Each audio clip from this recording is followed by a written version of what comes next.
Assalamualaikum warahmatullahi wabarakatuh. Bapak dan Ibu sekalian, hari ini saya, Ari Kurniawan, akan mencoba sharing ya mengenai kateterisasi jantung. Apa yang perlu kita ketahui? Mungkin sebagian dari Bapak dan Ibu sekalian sudah pernah menjalani prosedur ini, atau sebagian lain masih bertanya-tanya, sebenarnya kateterisasi jantung itu apa sih? Apakah memang dalam prosedur ini kita dibelah dadanya ataukah hanya prosedur yang minimal invasif? Nah, pada kali ini saya akan mencoba menjelaskan dengan harapan Bapak dan Ibu sekalian bisa tercerahkan sehingga tidak takut dalam menjalani prosedur ini. Sebagai pendahuluan, kita ketahui bersama bahwa penyakit jantung ini masih merupakan tiga penyakit terbesar penyebab dari morbiditas dan mortalitas, bukan hanya secara nasional di Indonesia, tapi di dunia. Hal ini menjadi persoalan tersendiri karena memang dengan semakin meningkatnya angka penyakit jantung, maka itu akan semakin menurunkan produktivitas dari si pasien. Apalagi sekarang tren penyakit jantung tidak hanya mengenai pasien-pasien di usia tua di atas 50 tahun, tetapi menjadi semakin muda. Di Saiful Anwar sendiri tercatat bahwa yang termuda itu hingga usia 23 tahun. Bisa dibayangkan di usia yang masih muda, pasien sudah terkena jantung dan secara sosial itu menjadi dampak karena si pasien menjadi takut untuk bekerja, kemudian takut untuk beraktivitas, sehingga produktivitasnya secara umum menjadi menurun. Nah, kita lihat di data Kementerian Kesehatan, dari riset kesehatan nasional di sini diketahui bahwa memang Jawa Timur itu angka kejadian penyakit jantung dan diagnosis oleh dokter itu lebih tinggi dari nasional. Nah, ini menjadi PR kita bersama, bagaimana caranya supaya penyakit jantung ini dapat dicegah ataupun kalau sudah terlanjur terkena penyakit jantung, kita bisa merehabilitasi sehingga pasien-pasien penyakit jantung dapat berfungsi secara normal di dalam masyarakat. Nah, apa sih kateterisasi jantung itu? Jadi, kateterisasi jantung adalah suatu tindakan memasukkan kateter atau selang kecil melalui pembuluh darah vena atau arteri dan menelusurinya hingga jantung atau pembuluh darah lain atau organ lain. Jadi, ini berbeda ya dari kateter kencing. Kateter sendiri mungkin dapat diartikan sebagai selang kecil ya. Nah, ini adalah kateter khusus jantung dan juga memang bukan hanya untuk kelainan koroner, tetapi juga untuk kelainan-kelainan yang lain.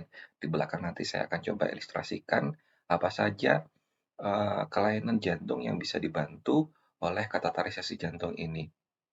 Nah, kemudian kateterisasi ini akan memberikan visualisasi secara radiografi pada pembuluh darah koroner atau struktur yang lain dengan bantuan injeksi media kontras. Kontras ini seperti pewarna ya. Nah, kemudian apa sebenarnya tujuan dari kateterisasi jantung ini? Yang pertama, dia adalah untuk diagnostik, artinya untuk mencari atau men-screening gangguan struktur atau fungsi pada pembuluh darah jantung, pembuluh darah lainnya, atau organ lain. Yang kedua adalah terapeutik atau mengobati, artinya setelah kita mengetahui ada kelainan pada struktur jantung tersebut, kita bisa langsung memperbaiki gangguan struktur tersebut atau fungsi pembuluh darah dan organ lain. Jadi saya tekankan sekali lagi, di sini bukan hanya untuk mengobati ya, atau memasang ring untuk kateterisasi jantung, tetapi juga untuk diagnostik. Nah, kemudian apa sih sebenarnya cath lab itu? Jadi untuk kateterisasi jantung itu dilakukan di laboratorium kateterisasi atau kita singkat sebagai cath lab. Nah, ini adalah ruangan atau tempat untuk melakukan tindakan invasif pada penyakit jantung untuk menegakkan diagnosis sebagai intervensi atau terapeutik tadi dengan menggunakan tuntunan sinar X. Jadi di cath lab ini bukan hanya berisi dokter jantung, tapi juga berisi suatu tim yang berisi atas ada perawat dengan pelatihan khusus, kemudian ada radiografer, kemudian ada teknisi.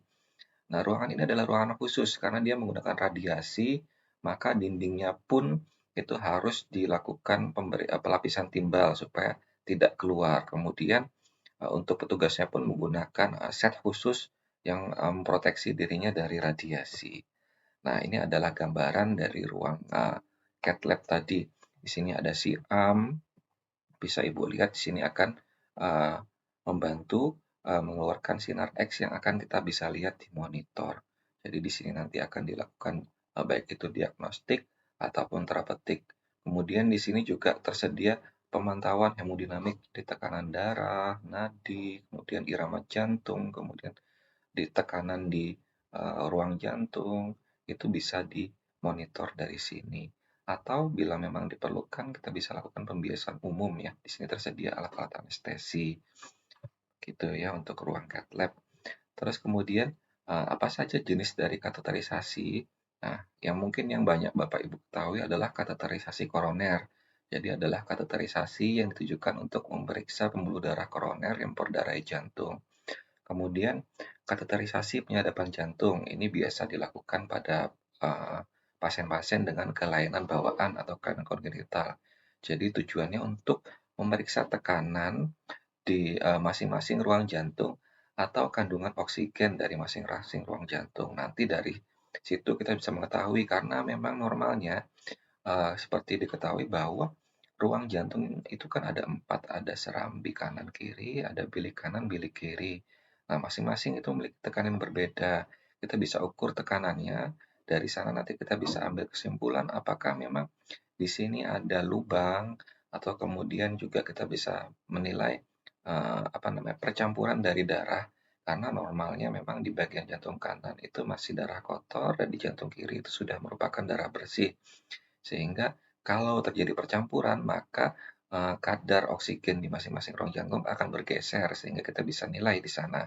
Terus apalagi yang bisa dilakukan dengan kateterisasi? Nah, kita bisa melakukan venografi atau pemberian kontras pada vena.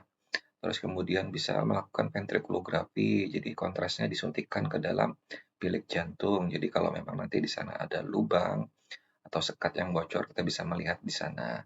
Arteriografi. Nah, di sini bukan hanya melulu jantung, ternyata kita bisa menilai uh, pembuluh darah yang ada di otak, semisal pada stroke yang sifatnya sumbatan, kita bisa menilai sumbatannya letaknya di mana, berapa persen sumbatannya, dan sekaligus kita bisa melakukan intervensi di sana untuk memasukkan obat-obatan.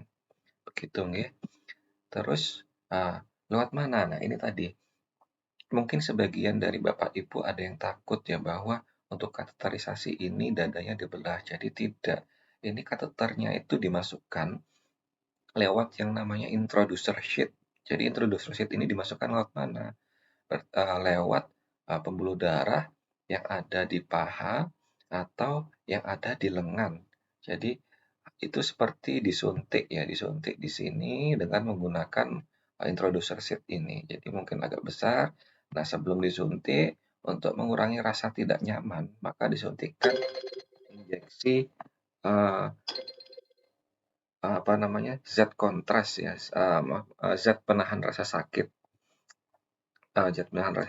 sehingga uh, pasien tidak merasa sakit ketika pemberian kontrasnya. Kemudian ini adalah gambaran dari kateterisasi koroner, mungkin Bapak Ibu bisa lihat. Nah, ini adalah siam yang tadi bisa kita lihat pada uh, ilustrasi yang saya berikan. Di sini siam tersebut akan menembakkan sinar X ya kepada dinding dada. Terus, nah di sini kita bisa lihat kita menyuntikkan introducer sheath di pembuluh darah yang ada di paha.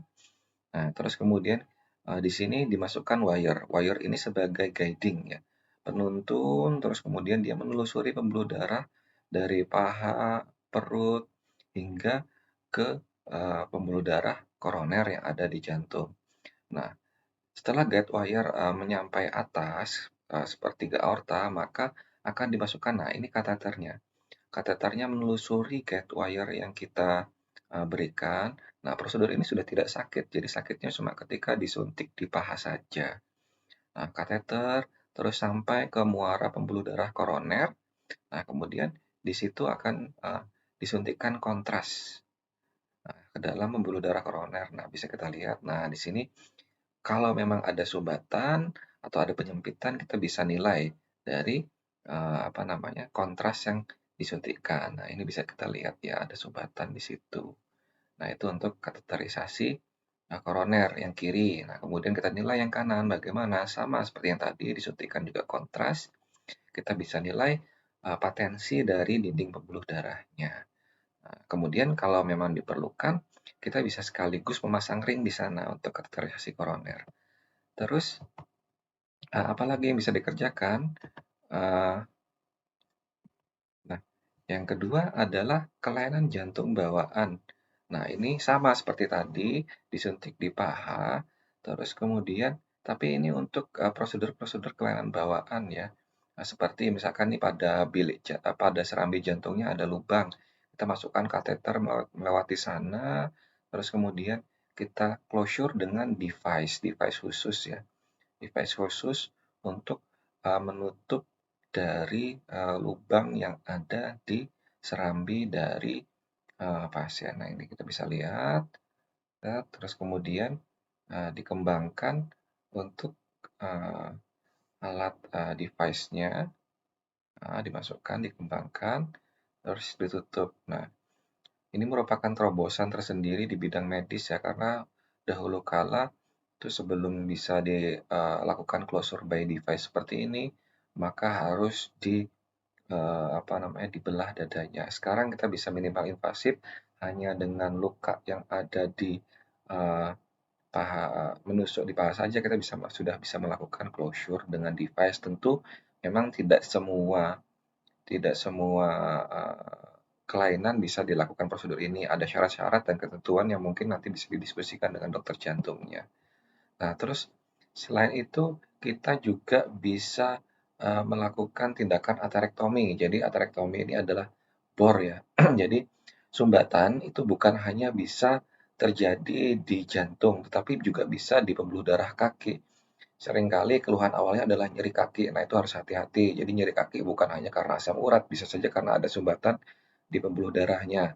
Nah, itu kita bisa bantu intervensi dengan alat yang namanya aterektomi ini. Jadi dimasukkan device ke dalam pembuluh darah yang mengalami sumbatan, semisal di kaki, terus kemudian menelusuri pembuluh darah yang di kaki tersebut, kemudian plak atau sumbatan tersebut itu bisa dibor ya, dibor. Coba kita lihat ilustrasinya di sini.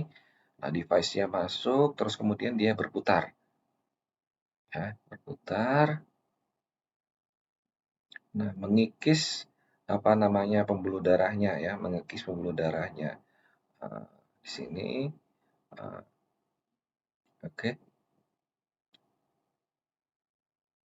Nah, dia berputar mengikis pembuluh darah dengan harapan itu akan terbuka sehingga aliran darah ke ujung kaki itu bisa kembali normal dan uh, apa namanya nutrisi di jaringan perifer itu juga bisa kembali normal.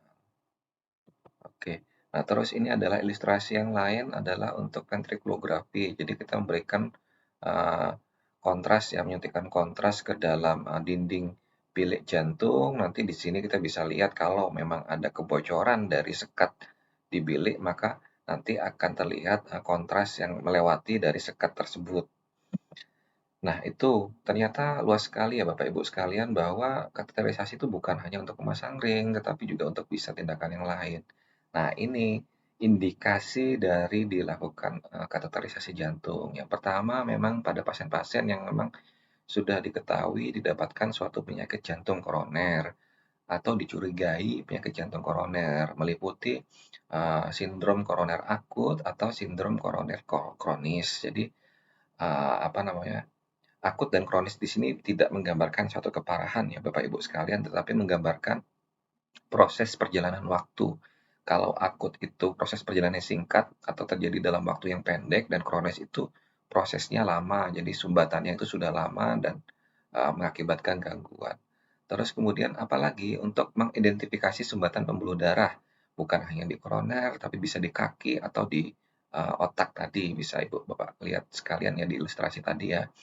Terus untuk mengetahui penyakit jantung bawaan seperti tadi, ada kebocoran di bilik atau di serambinya, kita juga bisa mengidentifikasi kebocoran tersebut dan sekaligus untuk menutupnya bila memang secara anatomi itu memungkinkan. Atau Yang keempat adalah untuk identifikasi penyakit jantung katup. Jadi memang pada penyakit katup jantung ini eh, sebelum dilakukan intervensi, maka biasanya sekalian diperiksa koroner terlebih dahulu. Kalau memang koronernya bermasalah, maka kita bisa rekomendasikan sekalian bedah jantung di sana.